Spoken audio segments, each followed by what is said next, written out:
الرحمن الرحيم. اللهم صل وسلم وبارك على سيدنا محمد وعلى اله وصحبه اجمعين. شايفين يا حبايبنا شويه الزبادي القمر دول؟ انا قلت اعمله لكم بطريقه المصانع، مش عايزه عشان اقول لكم انا عملته ازاي. زي ما شايفين كده يا حبايبنا، شايفين الزبادي؟ شايفين اهو. ادي الزبادي بتاعنا اهو يا حبايبنا. يلا بينا نقول احنا عملنا ازاي. بصوا بقى يا حبايبي، احنا دلوقتي معايا هنا كيلو لبن حليب. انا جايباه من عند اللبان. لو انتوا جايبين اللبن من عند اللبان لازم تغلوه طبعا الاول وتسيبوه لما تحطوا صابعكم كده فيه، صابعكم يستحملوا، يعني يكون ايه، دافي شويه، ما يبقاش بارد. يكون لو جايبينه معلبات يا حبايبي بت يا دوبك بتدفوه بس على البوتاجاز، بيبقى السخونيه نص نص، يعني درجه حراره في حدود 40 كده، تحطوا صابعكم يستحمل السخونيه. انا معايا هنا بقى كوبايه زبادي اهي. طبعا اول يا حبايبنا تكونوا مطلعينها من التلاجة، ما تسيبوهاش لما ما تبقاش ساقعه، طلعوها مثلا قبلها بحوالي ربع ساعه ولا حاجه. هفضيها هنا في كوبايه.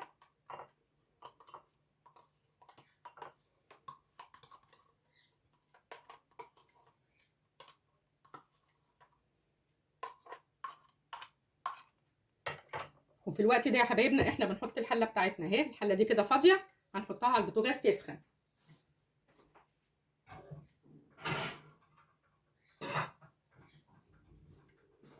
هنحط بقى هنا شويه لبن. انا مش هنزود الخميره نفسها او الزبادي اللي احنا فضيناه، مش هنزوده ميه، لا احنا باخد من نفس اللبن وبزوده.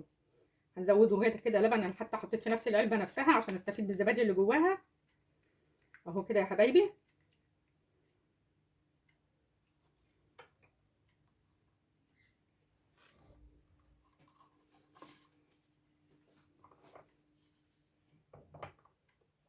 وهنقلب بقى الخميره بتاعتنا كويس.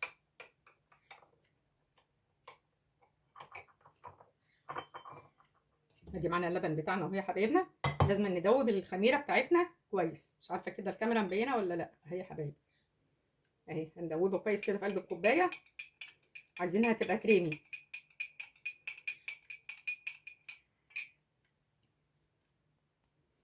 احنا كده يا حبايبنا اهو اللي دوبنا علبه الزبادي مع شويه لبن في قلب كوبايه اكبر، وهنبدا ننزل بيها على اللبن بتاعنا.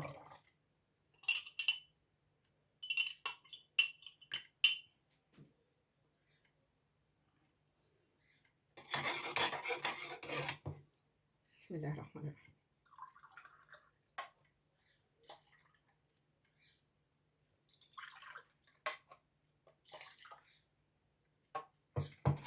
هنقلب بقى كويس يا حبايبنا.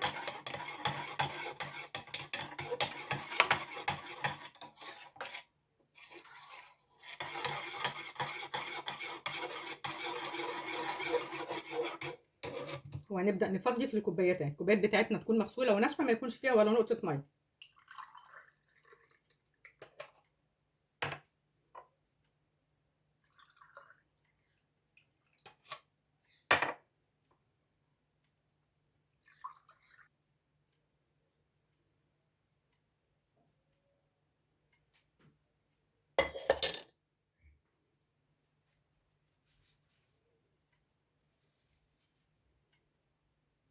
بصوا بقى كده يا حبايبنا، الحله بتاعتنا هي سخنت على البوتاجاز.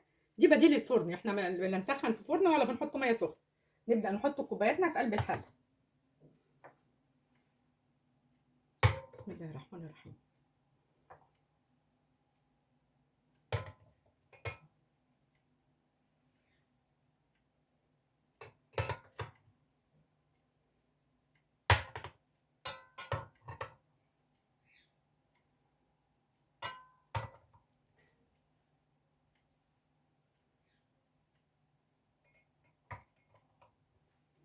بصوا يا حبايبنا اهو، بنجيب معانا اي قماشه بيضه كده تكون نضيفه، بنغطي بيها الاول الحله كده اهو يا حبايبنا.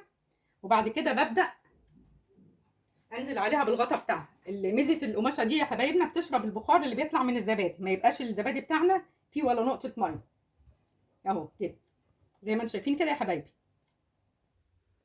بصوا بقى يا حبايبي، انا حطيته هنا اهو في مكان دافي كده. هبدا اغطيه بدفايه. وزي ما انتم شايفين كده الحله متغطيه ومحطوط تحتيها تحت الغطا القماشه البيضاء. وزي ما قلت لكم الحله بتاعتنا كانت سخنه اصلا. مش عايزه اقول لكم كده بيطلع الزبادي بتاعنا زي الفل، ولا يبقى فيه ميه ولا مكلكع من تحت ولا اي حاجه. مش يعني انتوا لو هتعملوه قبل قبل الفطار ان شاء الله هيطلع معاكم على السحور. فزي ما اقول لكم بعد كده احنا حطيناه اهو في مكان دافي، وهبدا اغطيه بدفايه كده اهو يا حبايبنا. اهو بيطلع الزبادي بتاعنا زي الفل. دفايه كده مطبقاها كده 4 ومغطيينه كده اهو يا حبايبنا. مش عايزه اقول لكم بيطلع شكله ايه، وانا هوريه لكم ان شاء الله في لما يطلع وتشوفوا شكله ايه يا حبايبنا. ده كده يبقى كده عملنا كده الزبادي بتاعنا بتاع السحور. مش عايزه اقول لكم يا حبايبنا ما توصلناش بقى في الشير واللايك وعلامه الاشتراك. مجرد ما ان شاء الله ما يمسك الزبادي انا هوريه لكم. ادي يا حبايبنا اهو الزبادي بتاعنا بعد ما طلع، شايفينه؟ شايفين يا حبايبنا الزبادي بتاعنا عامل ازاي؟ بصوا اهو زي ما انتم شايفينه كده اهو. ادي الزبادي بتاعنا يا حبايبنا اهو. شايفين الزبادي بتاعنا اهو ماسك وزي الفل. مش عايزه اقول لكم كمان طعمه يعني ما شاء الله. فان شاء الله عايزه اقول لكم يا حبايبنا لو وصلنا لغايه هنا بقى ما تنسوناش بقى في الشير واللايك وعلامه الاشتراك. اترككم في رعايه الله، والسلام عليكم ورحمه الله وبركاته.